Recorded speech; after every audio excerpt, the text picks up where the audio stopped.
Bienvenue dans cette vidéo. Donc pour aujourd'hui, j'aimerais vous parler d'une équation fonctionnelle qui demande de trouver toutes les fonctions f de R dans R, telles que f de x carré moins y carré est égal à x moins y fois f de x plus f de y. Donc commençons par exemple en posant donc x égale à 0 et y égale à 0, donc dans le but de trouver la valeur de f en 0. Donc notre équation devient f de x carré moins y carré, donc 0 carré moins 0 carré, est égal à 0 moins 0 fois donc, f de x plus f de y, soit f de 0 plus f de 0. Et donc maintenant, on se rend compte qu'il y a des termes qui, évidemment, qui se simplifient. Le terme de droite vaut exactement 0. Et donc de là, on en déduit notre première égalité utile, qui nous dit que f en 0 est égal à 0. Et donc à partir de là, on peut donc maintenant à nouveau poser x est un réel quelconque et y qui voudrait par exemple moins x. Dans ce cas de figure, que devient notre équation?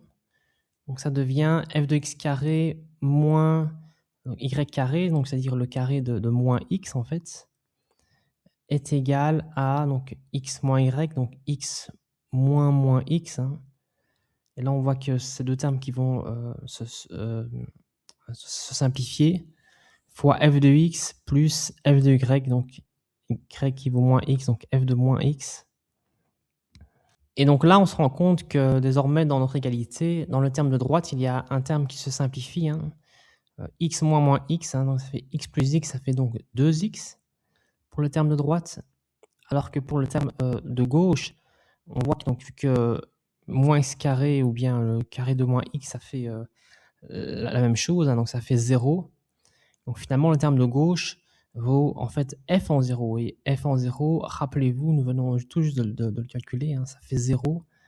Donc f en 0 est égal à 2 fois x fois f de x plus f de moins x, et ça pour tout x réel.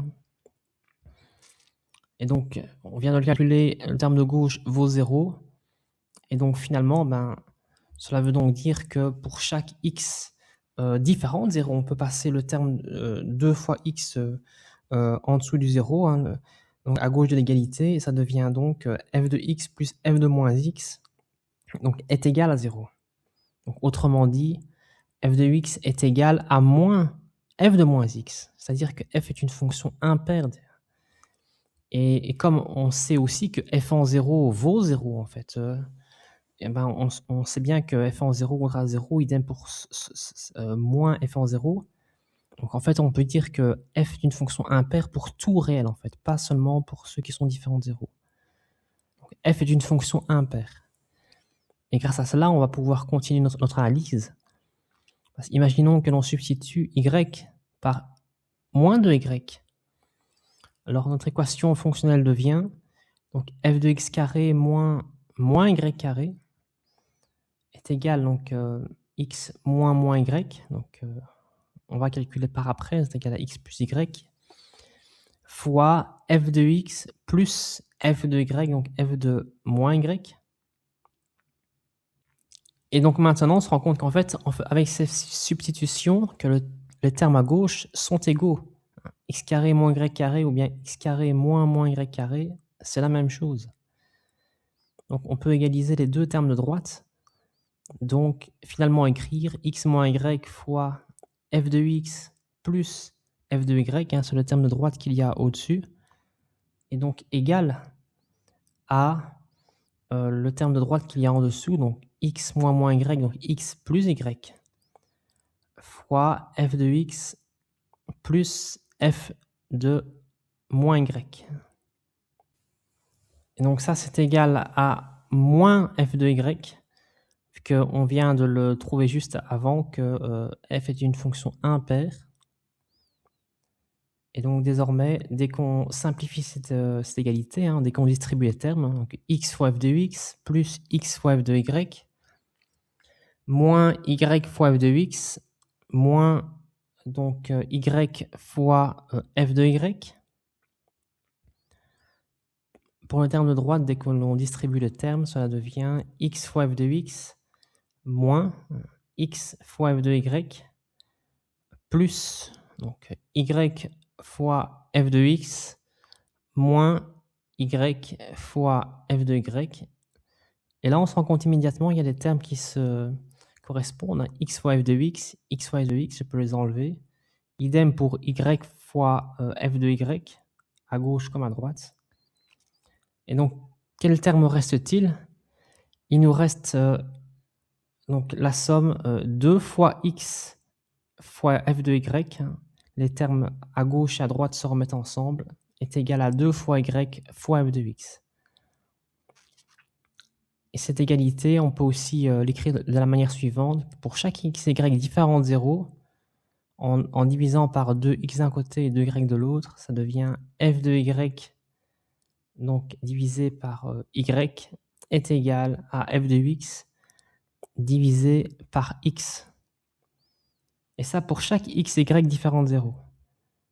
Et donc par exemple, si je prends un x en particulier, donc on va l'appeler x chapeau par exemple. Donc on obtient f de x chapeau divisé par x chapeau. Et donc ce terme est donc, on le sait, donc un terme réel, donc avec x chapeau différent de 0.